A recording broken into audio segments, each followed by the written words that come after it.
The problem of women. I wish to speak to you about the problem of women, a problem as old as mankind in appearance, but infinitely older in origin. For if we want to find the law that governs and solves it, we must go back to the origin of the universe, even beyond the creation. Some of the most ancient traditions, perhaps even the most ancient, ascribe the cause of the creation of the universe to the will of a supreme absolute, to manifest by his own self-objectification, and the first act of this objectification was said to be the emanation of the creative consciousness. Now, these ancient traditions usually speak of the absolute in the masculine gender and of the consciousness in the feminine, thus making this primordial gesture the origin of the differentiation between man and woman, and at the same time giving a kind of priority to the masculine over the feminine. In fact, although they are one, identical and coexistent before the manifestation, the masculine took the original decision and emanated the feminine to carry it out, which amounts to saying that while there is no creation without the feminine, neither is there any feminine manifestation without the previous decision of the masculine. We could certainly ask whether this explanation is not a little too human, but, to tell the truth, all the explanations that men can give must always necessarily be human, at least in their formulation. For, in their spiritual ascent towards the unknowable and unthinkable, certain exceptional individuals have been able to transcend human nature and identify themselves with the object of their seeking in a sublime and, in a way, unformulable experience. But as soon as they sought to share the benefit of their discovery with others, they had to formulate it. And in order to be comprehensible, their formula had, of necessity, to be human and symbolic. We could also ask whether these experiences and their disclosure are responsible for the sense of superiority in which man nearly always feels towards women, or whether, on the contrary, is this widespread sense of superiority that is responsible to the form given to the experiences. In any case, the indisputable fact remains. Man feels superior and wants to dominate.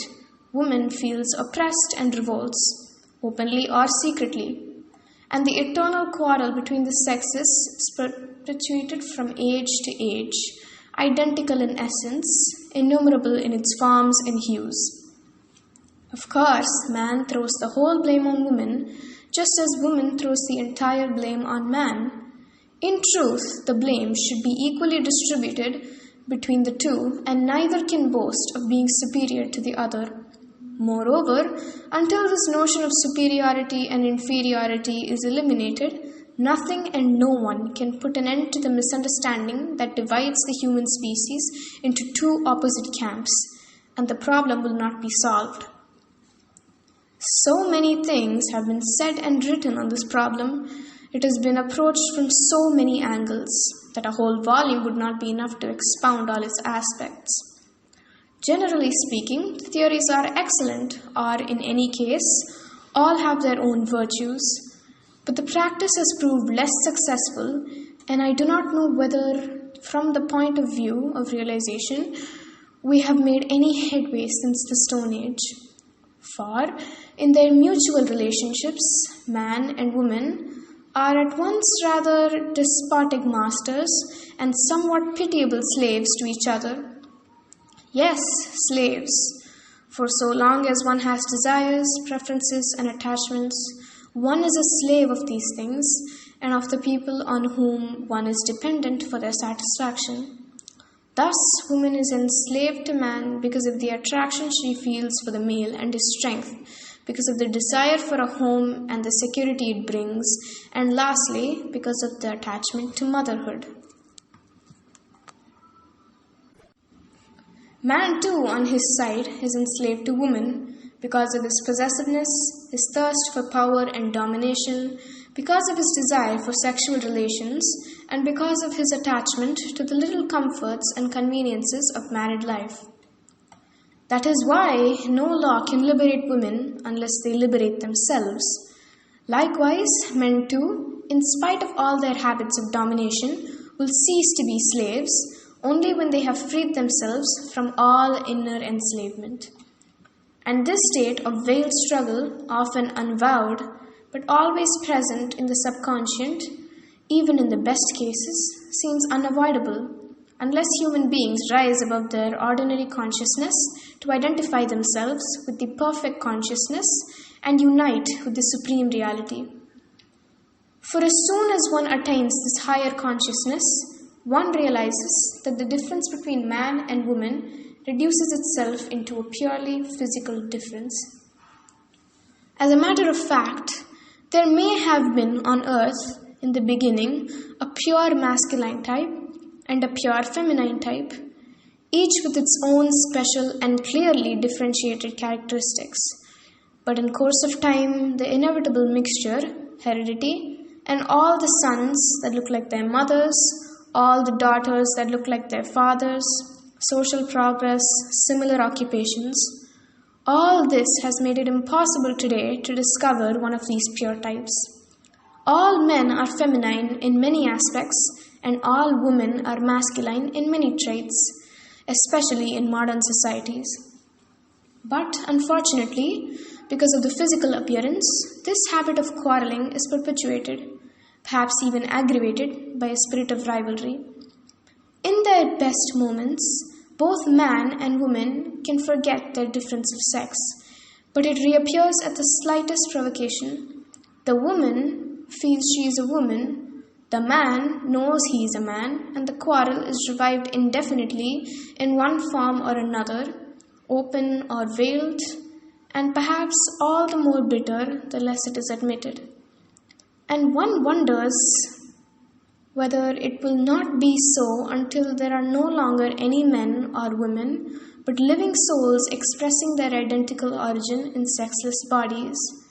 For one dreams of a world in which all these oppositions will at last disappear, and where a being will be able to live and prosper, who will be the harmonious synthesis of all that is best in the human race, uniting conception and execution, vision and creation in one single consciousness and action.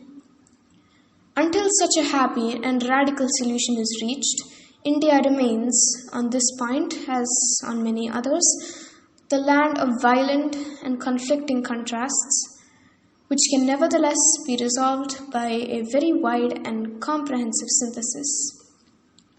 Indeed, it is not in India that we find the most intense adoration, the most complete veneration of the Supreme Mother, creatrix of the universe, conqueror of all enemies, mother of the gods and the worlds, dispenser of all boons. And is it not in India too that we find the most radical condemnation, the uttermost concept for the feminine principle, Prakriti, Maya, corrupting illusion, cause of every fall and every misery, nature that deceives and defiles and lures away from the divine? The whole life of India is shot through with this contradiction. She suffers from it in both mind and heart. Everywhere, feminine deities are erected on her altars. The children of India await salvation and liberation from their mother Durga. And yet, is it not one of her children who said that the avatar would never incarnate in the body of a woman because no right-minded Hindu would recognize him? Fortunately, the divine is not affected by such a narrow, sectarian spirit or moved by such petty considerations. And when it pleases him to manifest in a terrestrial body, he cares very little whether or not he is recognized by a man. Besides, in all his incarnations, he seems to have always preferred children and simple hearts to the learned. In any case, until the manifestation of a new conception and consciousness compels nature to create new species which would no longer have to yield to the necessity of animal procreation and thus be under the obligation of dividing into two contemporary sexes, The best that can be done for the process of the present human race is to treat both sexes on a footing of perfect equality, to give them the same education and training, and to teach them to find, although a constant contact with the divine reality that is above all sexual differentiation, the source of all possibilities and harmonies. And it may be that India, the land of contrasts, will also be the land of new realizations, even as she was the cradle of their conception.